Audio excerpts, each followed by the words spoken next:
the dream lady in Australia. Even though we were talking about authors, I'm actually a published author internationally, mostly in Australia. I've had 70 children's books published because I'm an ex-school teacher. So lots of interesting books in fiction and non-fiction. I also work in a publishing house in Australia. I'm an editor. And so I love the written word, I love creativity, I'm passionate, I've taught at university in creative writing. So that is my passion, and dreams are a gateway into creativity. So we talk about intuition, we talk about our busy monkey minds. The only time we actually switch off is when we are in our dream state. Now people say to me, I don't dream. And I just say that's entirely incorrect. We all dream. Even your pets, your dogs, your cats, dream. So it's been proven that it is not just biological, but it's spiritual as well. And it's psychologically beneficial for all of us. We can't do without our dreams and our sleep. So if I give you some figures, this is my school teacher coming out of it. We dream for 25 years in our lifetime. Okay? That's how long we sleep for, 25 years. In those 25 years, 6 of those years, we dream. That's our dream state. That is a long time to be in an altered state of consciousness, right? 6 years. So I figure there must be a reason for this. It simply cannot be that it's ad hoc. There's got to be a realistic reason why we dream. So can I just have a show of hands of who does remember their dreams most of the time? Oh, excellent, great. Who rarely remembers? Oh, okay, interesting. Okay. So it's always interesting to see why people are interested in following their dreams and the symbol and the language, because all it is, it's about interpreting the language. So I'm here tonight, I'm going to have quite an interactive time with you because I've done quite a bit of research in dreams, and there are 20 universal dreams that every culture has, every country, every person. And I've been following up on those, and I want to see what the Londoners, what their favourite dreams are, and I want to do a bit of a comparison and see how we go. So what I have there for you are some cards. I devised a system of cards. Rather than just have cards for the sake of pretty pictures, I did a bit of a psychological background on our subconscious mind. What are the common images that we have? And when one person looks at a picture, it's a different interpretation to someone else. Why is that? Why does our mind go there? What's hidden behind in our subconscious mind? So I've studied Freud and Jung, and I've done all the analysis, all the great scientific minds, and then the spiritual side as well. So I've balanced them all. So the way I devised these cards, I split them into 2 sets of deck. I had the red deck, and these are our basic common symbols. So you might have, communications, you might have animals, numbers, creativity, houses, water, all these dreams symbols that we have. Then I thought, fair enough, we read what they mean, and then what happens? So I devised the golden deck, and that is something that you have today. That is what the spiritual parts of our dreams are telling us, what we need to do with our lives right now, what is needed for us to do. And at every Mind, Body, Spirit festival I've been, every workshop I've run, people have looked at those cards and have said, oh, absolutely spot on. I'd like to invite you to have a look at those cards and tell me, just briefly, it has a few questions on it to stimulate your mind. Is that something that's going on in your waking life that to consider? And you think, yeah, you know what? It's fairly close to where I'm at right now. Because our lives are parallel. And so you have your subconscious that you sleep and your waking life. And they inform each other. Because as I said, that's the only time you get to switch off. Particularly with electronics, it is an issue today. That we are never totally switched off. We never go in to our soul. Dreams are a gateway into our souls. Okay, the ancient Greeks, they had temples. I don't know if any of you know that. They had sleep temples. They would go and sleep and incubate their dreams. And they would wake up with an answer to their problems. Sometimes it was a healing dream. Sometimes it talked about this is your future. The greatest minds of all time have been the most creative in their dreams. To be honest, a lot of my plots for children's books have come through my dreams, because that is the time I disconnect from the busyness and every day. You know, when you get the chatter, it's like, oh, are you kidding? Are you for real? Are you really thinking that? In your dreams, everything's possible. And so you allow your creativity to flow and your soul to shine. That's the beauty of it. So looking back at those cards, would anyone like to share anything that a question on the cards that they themselves have chosen? Anything there that they might think, you know, yes? I've got a quick one, magic. Are you talking Magic. about like traditional ancient Egyptian magic, things like that? Not necessarily. They have questions on that card. You will see there are questions that relate. What is magic? What's going on in your life? There are 3 questions at the front there. Can you read that? Yeah. And they stimulate. In your life right now, are you looking for something magical, that out of the ordinary? Okay, what magical things are in your life? Perhaps we're not looking hard enough. We see things as being ordinary. Okay, look at things differently, with potential. Okay, so that's where you're at. Yes. What was that, sorry? 24, goddess. Oh, you've got the goddess. Any of those questions resonate with you? So the goddess is an incredibly powerful. So that's embracing your femininity, okay, the feminine side to you. So that is a wonderful card for you to explore further. Where are you creative? Okay. So are there any questions? Now, we're going back to the main dreams. We talked about the most common dreams. The most common dream in Australia, can I tell you? You'll never believe what it is. Oh, see if you know. Give me a crazy dream. Okay. Well, it's funny you should mention it. We never dream about that, because most of our dreams are anxiety-driven dreams. Okay, so it's all about anxiety. The chase dream, however, you're spot on.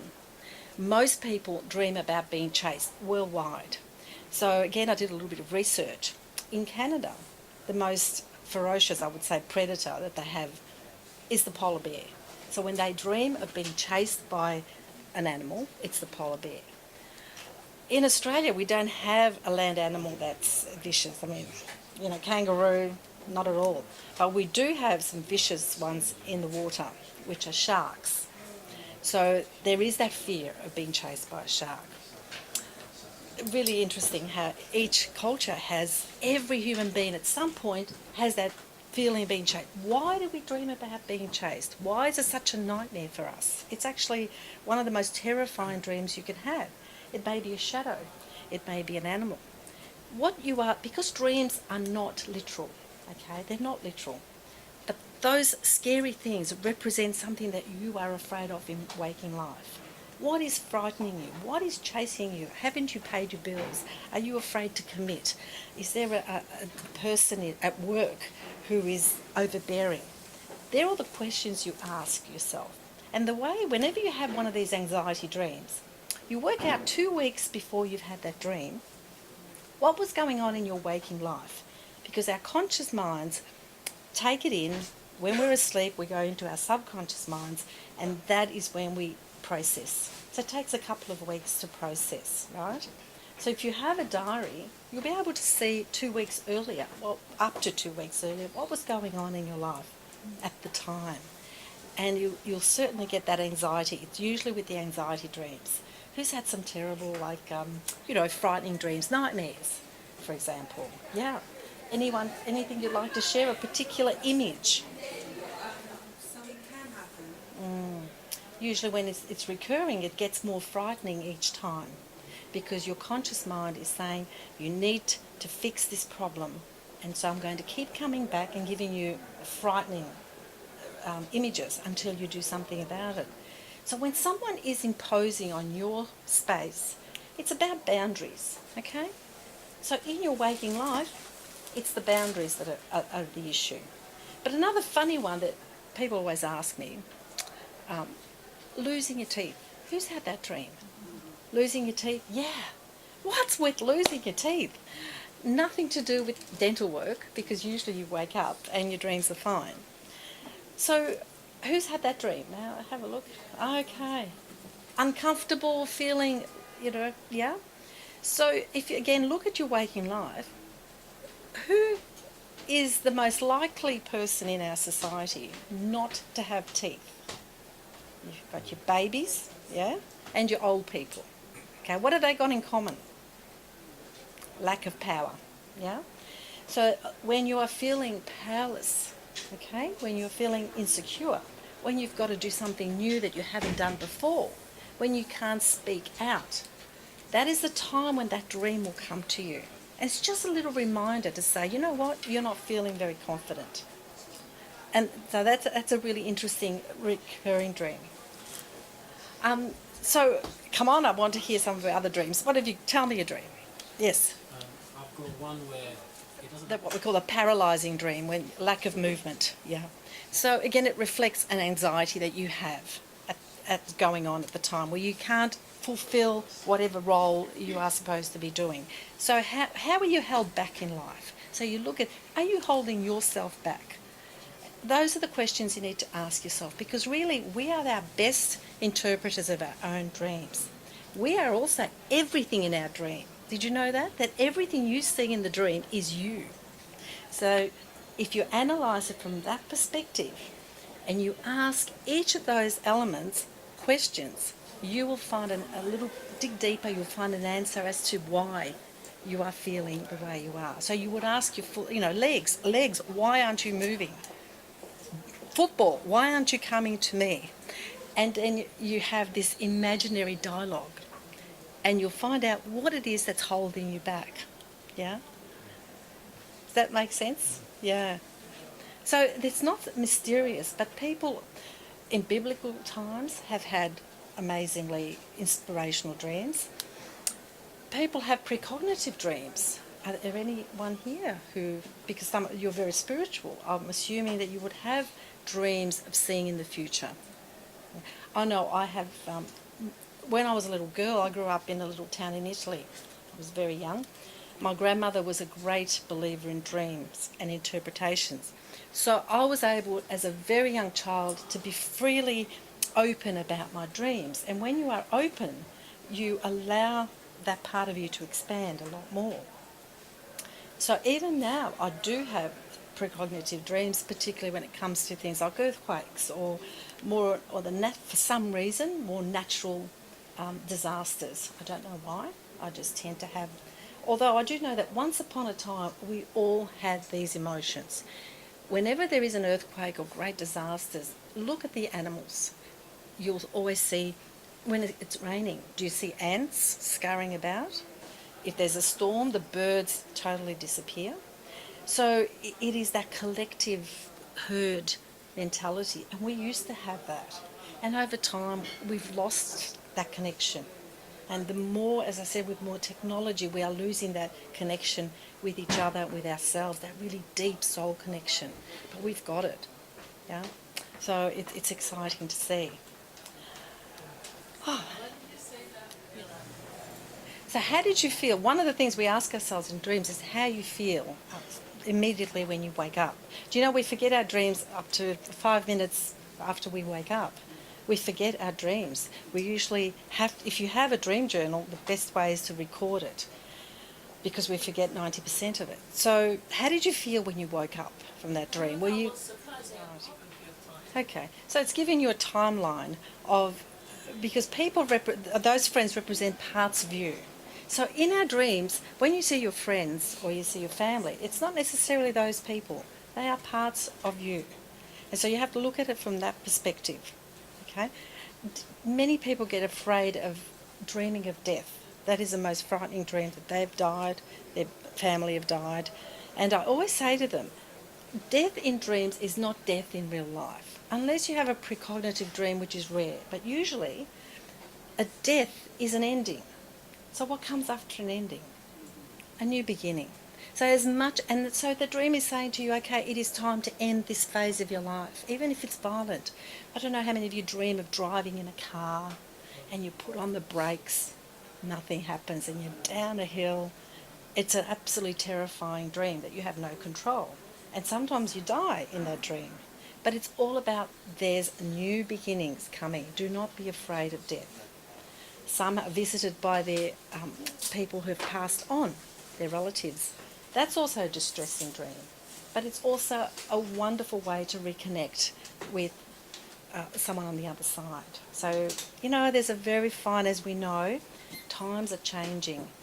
Dreams are a gateway into accessing your intuition, as Belinda was saying before, because we don't do it in our day-to-day life. We meditate. When do we get our best ideas?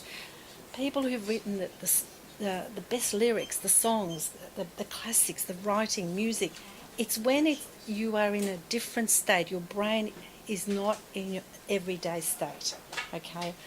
That's why when you meditate, how many of you do meditation? Yeah, great. You don't have to do just simple meditation. Your brain waves change, okay? And it makes different neurological pathways in your brain, okay? And by doing that, you switch from this very fast-paced monkey brain to another state, and you can access that intuition. You can access so much more than if you don't do that. Yeah, and we can all do that. We can all do it. Rose, Yeah. we just It's lovely to meet you all. I hope you dream well tonight.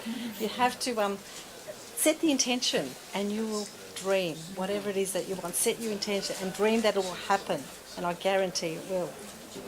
And come and see me at Alexandra Palace with Belinda if you're there. Love to talk to you more. Thank you. Can we give Rose and Belinda a round of applause?